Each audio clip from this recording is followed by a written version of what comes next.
بەڵێ تەماشەوان نەژاش بۆی گوتوبیژیەکە بهتر لەسەر پێشنیانە ئەمریکایانوش بۆی باکووری سووریە و ئەوژێ هاواکردنە دەبەرەکە دژەفرینە ئازمانی و بەژایی نەهادرە سکایڤە مامۆستا محەممەد اسماعیل بەرپرسێ ڕێبەبەریە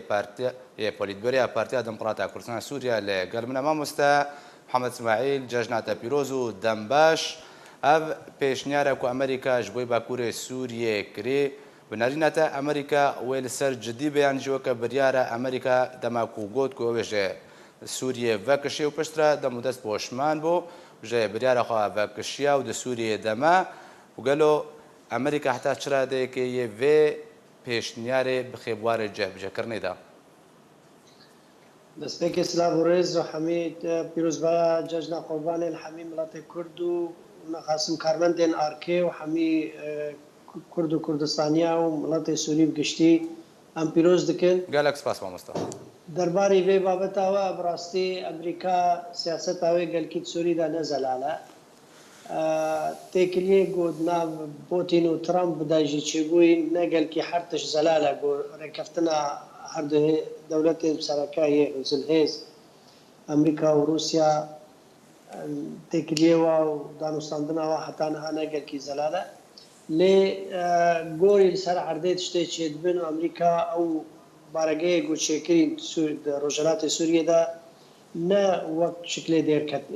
یەکی گۆ دەرکەبش بەر گۆ تشتن بنگەهین چێتکەن تشتن ئاساس چێتکەن تشتن خورتایی بەهێز عسکەرێکی ئەمریکی باش هەیە سلاحێکی گران هەیە بارەگەهێن جهگرتی gelek devera eger menatiqa derkir çêdane yani Romelana yani Kepezê Kîkane yani Meşten Nûre yani Mecmece Reqa yani her cihekî van gelek baregehê xurt û bihêz û bingehîn Emerîkana çêkirine şêwazê wan ne şêwazê got hêzeke got derkeve zû zû Emerîka ji vê dirê لێ ئەv بریارە نەها ئەv مەسەلا قەدەغەکردنان هێزên ئاسمانی سەر ڕۆژهەڵاتی سووریا ئەvە جارە یعنی تشتا ئەول جێ تێ فێمکردن ئەو وان تشتێن گۆ گەفێن گۆل سەر ئەیرانێ چێت بن و نەهێلن هێزێن ئەیرانی مەجالەوە دەرفەتەوە تەنگا بکرد سووریەدا میلیشێن سەر ئەیرانێ بە لسرانسری سوریه هر وصل دورا رجحلات سوریه ابا مبستا سرکه عادیجی جه خود سوریه دا خورد بکه و بمینه و مسئله عثمانی گه نهیلن کسی دیج غیری پیمانیان دولتی یا گو سروکاتی امریکا دکه لسر وی رجحلات سوریه کاران انجام داده تی اشاره کردن جبو ترکیه جنب کیف افکار به هر تشتی لوی دوره بکه گەفێن دیتر گەهای قۆناغا پشترا ئەو قۆناغا گۆ سووریا تێ مەسەلا عەسکەری و میلیشیات و سلچەکی واش دەستێوا تێن هەلگرتن تێن ڕاکردن گۆ دەست پرۆژەیەکی سیاسی ببدن درێ سووریەدا جێبەجێکردنا بریارە ناودەوڵەتی بێکردن ئەvêjî ئەمریکا wê devera xwe û cihê got têda xurt bike tê fêmkirin yanî taliyê bi min wê têkilîkî navbêna Jinêv û Esîtana da çêbin ne Esîtana hemî leqû dibe û namîne û ne Jinêv jî nemayê wê tiştin Jinêv û Esîtana wê têkilîkî nava çêbine gorî berjewendiyê Rûsya û Amerîka û her du dewlet bihelhev da مامۆستا محەممەد اسماعیل ئەساسی جنێف و ئەسیتانە بەهەڤرا و تشتێکی تێکەل ناوادە سەروی ئەساسی سووریەدا بێچێکرد باشە تێواتێ مامۆستاک و ئەv پێشنیارە ئەمریکا بەرێ ڕێکەوتن لەگەڵ رووسیا سەرهاتیەکردن نه ڕێکەفتن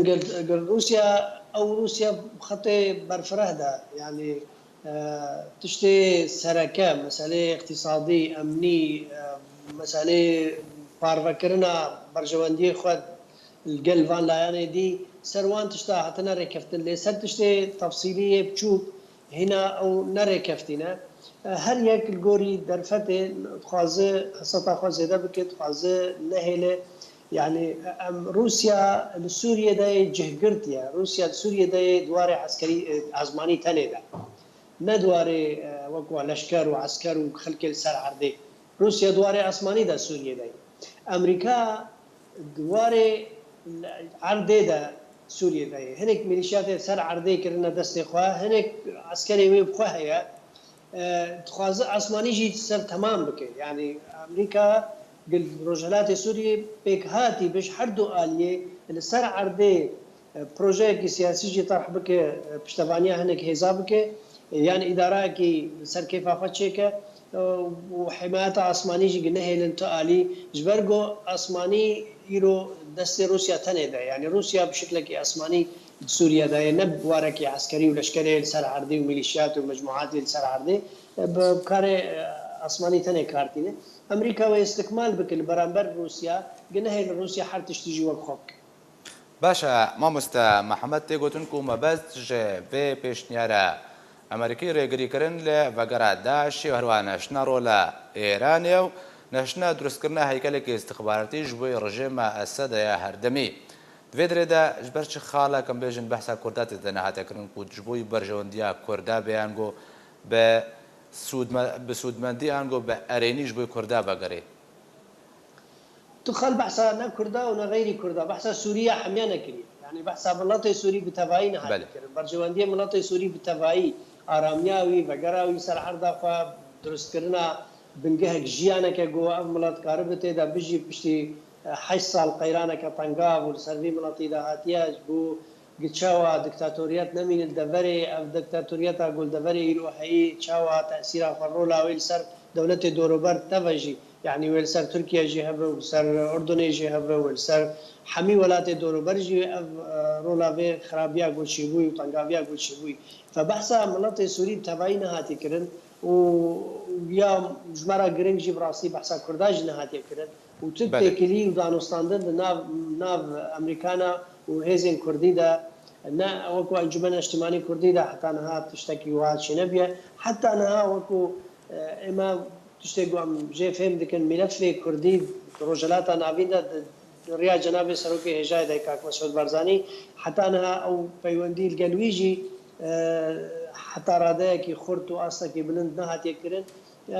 بيوندي القل حمي بربرسن كومنن جواكا سوري بكاتن جواتا سوري بر چه آلیا وجنهات يكرن يعني برجواندية خو وكو أمريكا دوارة كي سر عرضي هيز وبارجاي بنجاين شركة هر وصا أسماني جي واي بريارك ديدو أسماني جي نهي لكو كسك عدن وان هيزوي بك برجواندية خطنة و باشا مامۆستا آلية ناف دولتي چاوام آري آبوريدا چاوا نفط وخيرات منطقي بشر يجي بيفروتن ويجي بحث بك أو جي نبملاتي سوري راين باشا مامۆستا محەممەد پێشنیارە ئەمریکا تایبەتە بە باکووری سووریە واتە پارێزگایان دێرە زۆرەی ڕقا و حەسەکەی کووتکەی ناوچەیە جەزیرە ڕۆژاوای کوردستانی ئەو پێشنیارە ئەمریکی ئەگەر هات و کەتە بوارێ جێهبجێهکردنێدا وێ چ باندۆرە دۆزاگەلێ کورد کرد ڕۆژاوای کوردستانی و بەرەوەی ji بۆ چ چارەنویسێکێ بێ دوزا قالي كرد أدبجم يعني برجواندية أمريكا وهلوستا أمريكا ندجي قالي كرد ندجي نتوا كردية نخاصم ملتكي آشتي خوازة وما في خد خوازة ويت رولا خراب لسر ملتك كرد دجاتيكي نا أمريكا ونا روسيا جي يعني دولة الهيز سوريا دا اگر دستوركي تشيكن اگر چواري ركفتنا كي ناوان دا شيبه وي نگر كي دجي ملتك كرد به بلكي نوا جوجا ام دخوازن حرتش تقول هرويستا كردي بكن لا دجي ملتي كردا وضع كردي بني وقت نظامي بيجدتر خرابتر ناب بناگر باش دا وضع كردي بچ حال به وي باشتر به پیشتر به برگو دوی ازما سوری دا قیرانا سوری دا کشا کردی بو کشا کشا سرکت هندره سوریا دا اب کشا حتی چرا سر نب يعني آراميد سوريا بقشتي دا چينا به حتى كيشا چارا سر نب ديمقراطيات واشتي وآراميد سوريا دا تفي دا چينا به ايگو اشتي سوريا دا تخوازد به كيشا كردي چارا سر به ايگو ديمقراطيات تخوازد ايگو دستورة كمدني وشهرستاني تخوازد ملاتي كرد ملاتي بشكي بنجهينش جواتا سوريا وەک هەمی پێک هاتی دی کێشایەوی هاتیە هەلدان سەر ئاستی ناودەوڵەتی ئیرۆ کێشەیەکی گرنگە گرنگترین کێشەیە ناو هەمی کێشەیە گرنگیە سووریەدا یەکگۆ ئالیێن ناودەوڵەتی و ژێر چاودێریە وڵاتی یەکگرتو گوبێن چارەسەرکردن یەکژی چارەسەرکردنا پسگرێکا کوردیە مەترسیا زێدە سەر قەدیا کوردی نینە دوێ وەکو ئەنجومەن نیشتیمانی کوردی ئەم پەیوەندی خەڵگەل هەمی ئالیان گەل ئەمریکانجی و گەل ڕووساجی و حتا بریارەوە ئەم فێم بکەن ئەم ناما خۆ بگیننوە یعنی دانوستاندن گەل ئۆفیسێنوال هەر جەهەکیژی چێ وڵاتی کورد وەکو هێزەکە سیاسی وەکو بنگەهەکە گوت هەندێک ئۆپۆزیسیۆنە سووریدایی کاربێت هەمی وارادا بلێ و کێشایە خۆ بینە سەر مازێ باشە مامۆستا محەممەد اسماعیل کە تەداخویاکردن و تو کێشەیە ئەمریکا و رووسیا لەگەڵ مافی کوردانی و لەگەر ملەتێک کورد نینە ئەمکارن بژنەوە کە دەرئەنجام ژێ پێشنیارە ئەمریکی لەگەر کە بوارێ جێبجێکردنێدا جۆرە ئۆتۆنۆمیەک و کورد لە ڕۆژاوای کوردستانی وەرگرن وێ هەی تشتێکی وەختێک کورد ئەم تێدا و ژێر نەجاتپەرستیە ڕژێما سووری و نەجاتپەرستیە حتا تندڕەوێن هەندێک ئۆپۆزیسیۆنێدا وێ هەلوێستا ئەمریکاژی و یا رووسیاژی و یا ئەلیە ناودەوڵەتی و ژیاوا چێتر بە دەرباری وڵاتی کورد بجا ئەو شێوازێ گۆبێ چێکردن شێوازێ ئۆتۆنۆمی بێ یا شێوازێ فەدرالی بێ یا شێوازەکەی مڵەتی مافی وڵاتی کورد وەکو بەشێکی بنگەهین یا مهم ژمارە باوەری بە هەبوونە مڵەتی کوردی بنگەهین هەبێ دستورە سووری بێدانین ئادە دووە کێشایە سووری چارەسەر ببێ کێشایە سووری ببێ کێشایەکی ژوا کێشەی مڵەتی سووری بەگشتی نەبەش کێشایە کوردی تەنیە کێشایە کوردی سووریەدا کێشایە مڵەتی سووریە کێشایە وەلاتی سووریا سووریا ئارامی و تەناهی ناکەوێت تێدا کێشایە کوردی تێدا چارەسەر نەبێ و مڵەتی کورد ئیرۆ بەشەکەش مهمە و ئاکتیڤەش جباتە سووری بەگشتی چ دوارێ سیاسی دەبێت چ دوارێ ئابووری دەبێت چ دوارێ دەڤەری وەکو جغرافی منتیقا و کورد تێدا منتیقایەکی پێکەوە ژیانە کورد و عەرەب و سریان و کردان و عاشوری هەڤرە ئەم پێکە ژیانیە ئەم تشتێکی گەلکی جێ گوهدانیە لەجەم هەمی ئالیە ناودەوڵەتی و دوێ واژی باشە مامۆستا محەممەد اسماعیل پرسە داوین پرس ئەوە بنەرینەتە ئالیێن کوردی یان ڕۆژاوای کوردستانê bi tevayiya aliyan bê ku tunava destnîşankinan jî bilmederê amade ku proseka bi vî rengên bêjin cora otonomiyekê birêve bin û bi hevbeşî wê prosê birêve bin اینجا قەدەرا مڵەتی کورد ئەوە دادیرۆکێ تەوێ دەژی فرسەتی گۆش دەسمە دەرباز بووی ناکوکیات ناو کوردادا و نایەکرێزیە مڵەتی کورد ئەوێ دایمەن ژێ کازاندیە و ژێ زەحمەتیاوی لە هاتی پێشیا مڵەتی کورد و دژمنێ مەژی ئەو ناسکریە دائیمەن شەڕێمە بێ نایەکرێزیە مڵەتی کورد بکە و سەرڤێ ئەکێ یعنی مڵەتی ماوەکو جڤاتا کوردی تەودا هەوڵ دەدێ بۆ یەکرێزیک نامڵەتی کوردە چێ بێ ئەم سەر پرۆژەیەکی سیاسی سەر حەقێکی کوردی بێ ڕێکەفتن ئەم مینە سەر بان هەگەر ئەدبێژم بەلکی کورد خۆ بخەل هەف ناکن لێگو بەرژەوەندی ئەمریکا و رووسیا بێ حالێ و بەرژەوەندی خۆ جێبەجێ بکەن دەبەرێدا وێ شێوازێکی شێوازێ دانوستاندنێ و ڕێکەفتنێ ناو وڵاتی کووردا بە بێ چێکردن ناو تەفگەرا سیاسی کوردیدا غەیری وێژی بەس دۆرە ڕۆلا چەکداری هەر ڕۆلا شەڕ و پشتن و ومەترسیە هەروێ مڵەتی کورد کارە بە گوتنا خۆ بێژێ و پشتا وێ حزبی بسەکنە وێ پارتیە وێ ڕێبازێ وێ خەتا سیاسی وێ پرۆژێ سیاسی بسەکنێ ئەوێ بۆ ژانە نەتەوی سنگی ئێسانی کوردە پێکتینێ ئێ بۆ داخوازێ مڵەتی کورد پێکتینێ ئەو تموحاتیوی ئەو خەباتە لە ماوەی 61 ساڵ خەباتە بێ ڕاوەستاندن ئەو پرۆژێ سیاسی مڵەتی ماوەی پشتاوی پرۆژەی بسەکە باشە مامۆستا محەممەد اسماعیل هەرچەندەم گۆ داوین پرسیار لێ پرسیارەکە دنجی هاتە هۆڵێ ئەوە بنەرینەتە سیناریۆی هەری نێزیک ژێ ڕۆژاوای کوردستانێرە دەماک و پێشنیارە ئەمریکا وەرە بجێکردن وێ چ بێ ئەمریکان نمشتر بۆت نەگەلکی زەلالە یعنی نکار بێژە ئەلەوێ واب 1 2 3 4 لێ وەختێ ئەف بریارە ها بێ جێبەجێکردن ئەمریکان وێ شیکسێکی شێوازێ ئیدارێ وێ ئیدارەیەکی چێ بێ ئیدارەیەکە تێکەن بێجا ئەو ئیدارە چ شێوازیە هەنکی مژاتی هەنکی پاڵیبوون نەزەلال بوون تێدا هەیە حتانە ئەمریکا ندای خویا کردن جت آلیه سیاسی را گو انه و حرولاوی و اداره بده حتی کی درجه دو مسألة آواکرنه و آفدان کرنه افجی يعني نا وكو آواکرنه و دوريه بريجي بروجيوا او ديتنا واد بيجي بعربي التنمية المستدامة. التنمية المستدامة يعني هنك آب وكهرباء وجعد ويتشتن وابيك بين دي نحر تشتي. يعني افجي بروجي امريكا دوي مسألة داد. مسألة بوليس وحرس حدود وبان مسألة هاي بو پشتوانیا و اداری و آریکاریا و اداری بکه چاوا او اداره حتی نه نزلاله و بچه شکلی بچه شوازی بیپک آنی او شکل پلیس و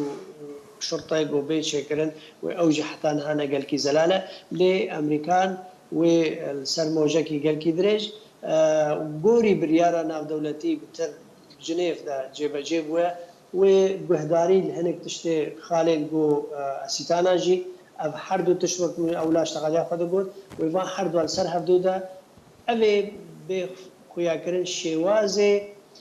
يعني او شوازي اداره قو بيشي كرن روجلات سوريا دا والقوري هنك تشتغل اسيتانا وهنك تشتغل جنيف جي بين شكرن ومسألة دستوري ودستورة كبيت شكرن القوري ودستوري او يوري ببري وبريك هيفن وبيرا خصنا او دستورها و آلیه ناف دولتی و پاسپور ناف دولتی و تدا رکفن دوره انجمن اجتماعی کردی و تدا هب و رولا که باشی هب و رولا مناطق کرد و جواتا کردی حمی کارمند خواه حمی پاسپور و زانه خواه و دوره که وان هب و جاری مناطق کرد و ندوری و اداره گوبیچه کردن منطقه. گەلێک سپاس بۆی مامۆستا محەممەد اسماعیل بەرپرسێ ڕێبەبەری پۆلیتبەریا پارتیا دموکڕاتە کوردستان سووریا کودری ئەسکای بە لێگەڵ من بوو گەلێک سپاس مامۆستا